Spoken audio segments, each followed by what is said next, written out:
कैसे हैं आप सब? आई थिंक आप लोग बहुत अच्छे से होंगे।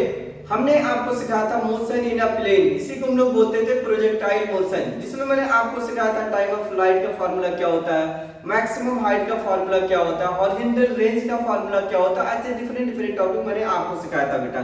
तो आज उसी चीज को मैं विद इन 10 मिनट्स में आपको सिखाने जा रहा हूँ बेटा। तो लेक्चर काफी इंपॉर्टेंट होने वाला है, तो आप लोग भी पेन एंड पेपर निकाल लीजिए और मेरे साथ नोट करते रहिए। आइए देखते हैं फर्स्ट फार्मूला। देखो फर्स्ट फार्मूला मैंने लिखा टाइम ऑफ फ्लाइट। तो टाइम ऑफ फ्लाइट का फार्मूला होता है 2u sin theta upon g। क्या होता है 2u sin theta upon g। तो देखो मैंने लिखा 2u sin theta upon g। ये कहां से आया? ये ui जो होता है वर्टिकल डायरेक्शन की वेलोसिटी होता है। जब हम लोग कंपोनेंट बनाते थे तो वर्टिकल डायरेक्शन की कंपोनेंट्स आता था u sin थीटा, हॉरिजॉन्टल आता था u cos थीटा। तो वर्टिकल डायरेक्शन की वेलोसिटी अपॉन g। दूसरा फार्मूला होता है बेटा मैक्सिमम हाइट का। तो मैक्सिमम हाइट का फार्मूला होता है u square sin square theta upon 2g। क्या चीज सुना? u square sin square theta upon 2g। इसी को हम लोग लिख सकते हैं तो वर्टिकल डायरेक्शन की वेलोसिटी का स्क्वायर अपॉन 2g। थर्ड फार्मूले की तरफ हम लोग चलते हैं हॉरिजॉन्टल रेंज।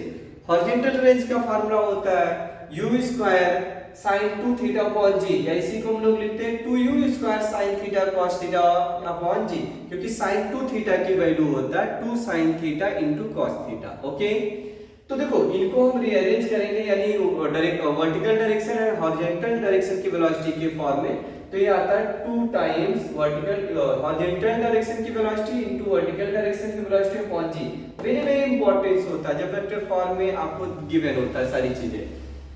नेक्स्ट फार्मूला आता है बेटा मैक्सिमम रेंज। तो मैक्सिमम रेंज तभी हो सकता है जब किसी भी ऑब्जेक्ट को, किसी भी बॉल को या जेवलिन थ्रो आपने देखा रहा होगा नीरज चोपड़ा, अगर हम फेंकते हैं, अगर 45 डिग्री पे फेंकते हैं तो मैक्सिमम डिस्टेंस पे जाके बॉल गिरती है।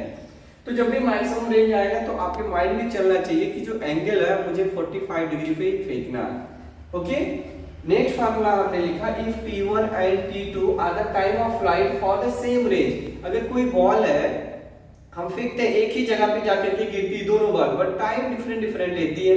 पहले में t1 लिया, दूसरे में t2 लिया, तब इन दोनों के केस में क्या आता है t1 and t2 time of flight का प्रोडक्ट जो होता है t1 and t2 is equal to 2 times क्या चीज रेंज अपॉन g, यानी 2r/g। वेरी इंपॉर्टेंट फार्मूला, इसको आपको लर्न करके रखना है। फिर देखो मैंने हेडिंग लिखा tips and tricks for shortcut solution. Tips and trick for shortcut solution.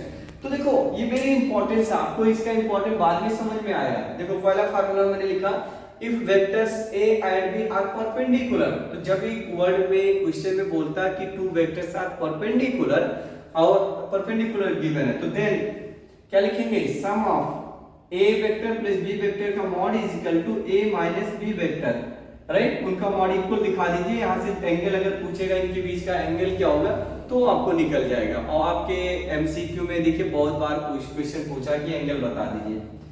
दूसरा फार्मूला मैंने लिखा if a vector plus b vector plus c vector is equal to 0 the given vectors must be coplanar. जब भी coplanar होगा तो इन तीनों vector का सम हमेशा क्या होगा 0 होगा। जब भी कोप्लेनर बोलेगा, एक ही प्लेन में लाइन कर रहे होते तो a vector plus b vector plus c vector will be 0, ये याद रखना। Third formula for vector r vector is equal to given है बेटा rx i cap ry j cap rz k cap, ये हमने लिखा।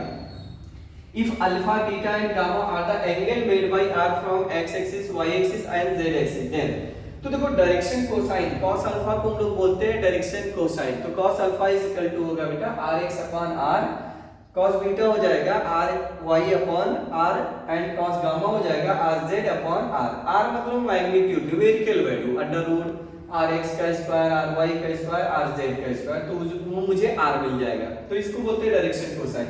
अगर इन सबका स्क्वायर करके ऐड करता हूं cos square alpha, cos square beta and cos square gamma, इनकी जो वैल्यू आती है ऑलवेज 1 आती है। कितनी आती है? 1 आती है। और दूसरी चीज मैंने ये लिखा कि sin square theta, sin square beta and sin square gamma, इनका वैल्यू कितना आता है? 2 आता है, क्योंकि आपको पता है कि सर sin स्क्वायर थीटा और प्लस cos स्क्वायर थीटा की वैल्यू कितना होता है? 1।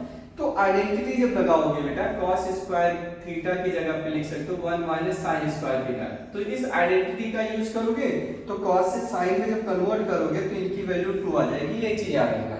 डन? यस। तो काफी इंपॉर्टेंट टॉपिक है ये चीज, ठीक है ना, ये समझ के रखना होगा। फोर्थ पॉइंट मैंने लिखा फॉर परपेंडिकुलर वेक्टर्स। वापस की एक ऐसा ही है, डिट्टो ऐसा ही है, कुछ डिफरेंट नहीं है, ठीक है ना।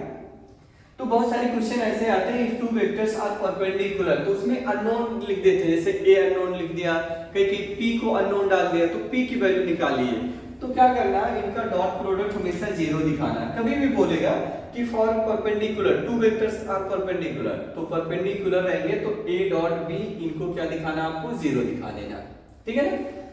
देखो नेक्स्ट हमने लिखा बेटा equation of trajectory. Equation of trajectory क्या होता है, equation of trajectory y is equal to x tan theta minus half gx square upon नीचे u square cos square theta. वापस के सुनाता हूं मैं, y is equal to x tan theta minus half gx square upon u square cos square theta, right. ये कब लिखते थे, आपको पता होगा कि अगर किसी बॉल को हम ऐसे फेंकते हैं, देखो ऐसे, तो ये बॉल यहाँ आती है, राइट। तो ये जो y होता है, ये होता है, x ये होता है, यानी इसके कोऑर्डिनेट x, y, इसी को बोलते हैं इक्वेशन ऑफ ट्राजेक्टरी, ठीक है ना। तो इसी को अदर फॉर्म में भी हम लोग लिख सकते हैं बेटा, y is equal to ax minus bx square. क्या लिखते हैं, ax माइनस bx स्क्वायर। या रेंज के फॉर्म में जब भी लिखना होता है इक्वेशन ऑफ ट्राजेक्टरी, तो y is equal to x tan theta bracket में 1 माइनस x बाई आर, और आर रेंज रहेगा, वही रेंज जो अभी हम लोगों ने लिखा था, 2u square sine theta cos theta upon g, range वही रहेगा। तो काफी इंपॉर्टेंस होता है, कैसे पाथ पे जाएगा ये भी हम लोगों ने बताया था आपको कि कैसे पाथ पे जाता है, ऑलवेज पैराबोलिक पाथ पे जाएगा। कैसे जाएगा, पैराबोलिक पाथ पे जाएगा, ये चीज आपको माइंड में रखना, ओके। नेक्स्ट की तरफ हम लोग चलते हैं। देखो if horizontal range r is equal to maximum height equal मैंने क्या लिया, देखो r is equal to s, then the maximum height, then angle of projection theta is equal to tan inverse 4 होता है, ये याद रखना। क्या लिखा, theta is equal to tan inverse 4, ये चीज याद होना चाहिए। डायरेक्ट आपको न्यूमेरिकल मिलते हैं, डायरेक्ट मिलेंगे आपको। कई बुकों में आप देखो इसी को मॉडिफाई करके हम लोग बोलते हैं horizontal range is equal to n times of maximum height. ध्यान से सुनना, अगर हम लोग लिखते हैं कि horizontal range is equal to n times of maximum height, आप सॉल्व करेंगे तो थीटा इज इक्वल टू आ जाएगा बेटा tan inverse 4 divided by n। ये काफी फेमस फार्मूला, काफी ज्यादा पॉपुलर है, जैसे कोई चीज होता है ना पॉपुलर, वैसा ही पॉपुलर ये फार्मूला, ठीक है। अब यहाँ पे मैंने एक एग्जांपल ले लिया, चलिए एक example, if a particle is projected from the ground whose equation of trajectory is given by y is equal to ax minus bx square where a and b are constant है, then find horizontal range of the particles। कैसे solve करेंगे, तो आपको पता होगा बेटा, अगर कोई बॉल है, इसको आपने मान लिया y एक्सिस और इसे मान लिया x एक्सिस, अगर हम बॉल को फेंकते भी हैं, ध्यान से सुनना, बॉल को फेंका, ठीक है ना, ये देखिए ये ऐसे पाथ पे जा रहा है, ये ऐसे पाथ पे, तो इसको ओरिजिन मानोगे तो 0,0 आएगा, और ये मैक्सिमम जो हॉरिजॉन्टल रेंज होता है तो इसके कोऑर्डिनेट कितना आएगा, r,0 आ जाएगा, और इसका वर्टिकल डिस्प्लेसमेंट तो 0 हो जाएगा। तो स्मार्ट तरीके से आप सॉल्व कर सकते हो, y की जगह पे आप 0 रख दीजिए, is equal to a into x के, देखो ये क्या बनेगा, x ही तो बनेगा, अभी मैंने समझाया कि ये अगर y है तो ये x बनेगा, तो x यहाँ पे r की इक्वल आ रहा है, तो r रख दीजिए minus b into R square, आप इसको इधर ले आइए, तो b r square is equal to a into r, ठीक है ना। तो देखो एक r कैंसिल हो जाएगा, तो r की वैल्यू आ जाएगा a अपॉन b, ये सॉल्यूशन है, इसलिए मैंने लिखा था शॉर्टकट सॉल्यूशन। तो जितने भी मैंने बोर्ड्स पे लिखा, ये काफी इंपॉर्टेंट फार्मूला है, मैक्सिमम टाइम रिपीट्स होते रहते हैं, और मोशन इन प्लेन में इन्हीं का ज्यादातर हम लोग यूज करते हैं बेटा। तो आई होप ये लेक्चर आपको बहुत मजा आया होगा, अच्छे से एंजॉय किया होगा, तो प्लीज लाइक कर लीजिए, शेयर कर लीजिए, और अपने दोस्तों के साथ जरूर शेयर करिए। मैं आपका हर एक टॉपिक का वीडियो बना करके अपलोड करूंगा बेटा।